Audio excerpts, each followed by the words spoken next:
Hello అండి, అందరికీ welcome to కొంచెం స్పెషల్ డిషెస్. కోడిగుడ్లతో కొత్తగా కర్రీ ఎలా చేసుకోవాలో చూపిస్తున్నాను. ముందుగా 3 గిన్నెలకి కొంచెం నూనె అప్లై చేసేసి ఇలాగ 3 కోడిగుడ్లను పగలగొట్టుకొని గిన్నెలోకి వేసుకోండి. ఇప్పుడు స్టవ్ ఆన్ చేసుకొని కడాయి పెట్టుకొని 1 గ్లాస్ దాకా నీళ్ళను వేసుకొని ఈ 3 గిన్నెలను కూడా కడాయిలో వేయండి. ఇలాగ కడాయిలో పెట్టండి. కడాయిలో పెట్టేసి సన్నగా కట్ చేసిన ఉల్లిపాయలు, అలాగే సన్నగా కట్ చేసిన పచ్చిమిర్చి, సన్నగా కట్ చేసిన టమోటాలు కూడా ఇలాగ వేసేయండి.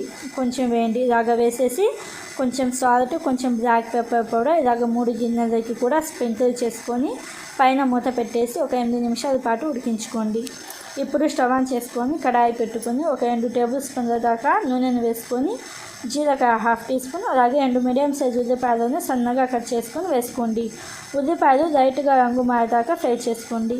ఇలాగ ఉల్లిపాయలు లైట్గా రంగు మారుతున్నాయి అనుకున్నప్పుడు 3 పెద్ద సైజు టమోటాలను సన్నగా కట్ చేసుకొని వేసుకోండి.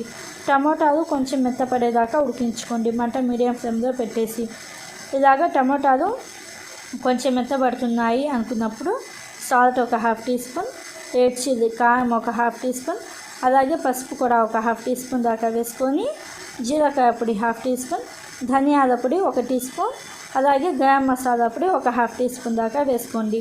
ఇలాగ మసాలాలన్నిటిని వేసిన తర్వాత ఒక 2-3 నిమిషాల పాటు ఈ మసాలాలన్నిటిని ఇలాగ ఫ్రై చేసుకోండి. 2-3 నిమిషాల తర్వాత ఒక 3 టేబుల్ స్పూన్ల దాకా నీళ్ళను వేసుకొని ఒకసారి బాగా కలుపుకోండి. ఇలాగ ఒకసారి బాగా కలుపుకున్న తర్వాత పెరుగు 3 టేబుల్ స్పూన్లు వేసుకొని మంచిగా కలుపుకోండి ఒక 30 సెకండ్స్ పాటు. ఇలాగ ఒక 2-3 నిమిషాల పాటు బాగా కలుపుకున్న తర్వాత 3 టేబుల్ స్పూన్ల దాకా నీళ్ళను వేసుకొని ఒకసారి బాగా కలుపుకొని లైట్గా ఆయిల్ సపరేట్ అయ్యేదాకా ఉడికించుకోండి. ఈ 5 నిమిషాలలో మనం కోడిగుడ్లను ఉడికించుకున్నాం కదా, వీటిని డీమౌల్ట్ చేసుకుందాము.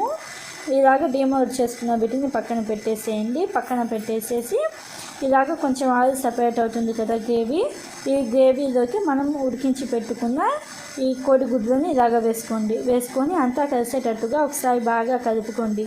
గ్రేవీ అనేది కోడిగుడ్డు మీద ఇలాగ కొంచెం వేసేసి మంట మీడియం ఫ్లేమ్లో పెట్టేసి ఒక 5-8 నిమిషాల దాకా ఉడికించుకోవాలి. మీకు గ్రేవీ ఎక్కువగా కావాలి అనుకుంటే ఉల్లిపాయలు అలాగే పెరుగు కొంచెం క్వాంటిటీ పెంచుకోండి, సరిపోతుంది. ఇలాగ ఒక 8 నిమిషాల పాటు ఉడికించుకున్న తర్వాత సన్నగా కట్ చేసిన కొత్తిమీర వేసుకొని ఉప్పు కారం సరిపోయిందో లేదో చూసుకొని పడితే ఇంకొంచెం ఉప్పు కారం వేసుకొని ఒకసారి బాగా కలుపుకొని మంట ఆఫ్ చేసేసి సర్వ్ చేసుకోవాలి. టేస్ట్ చాలా బాగుండిద్ది. ఒకసారి తప్పకుండా ట్రై చేయండి. Thanks for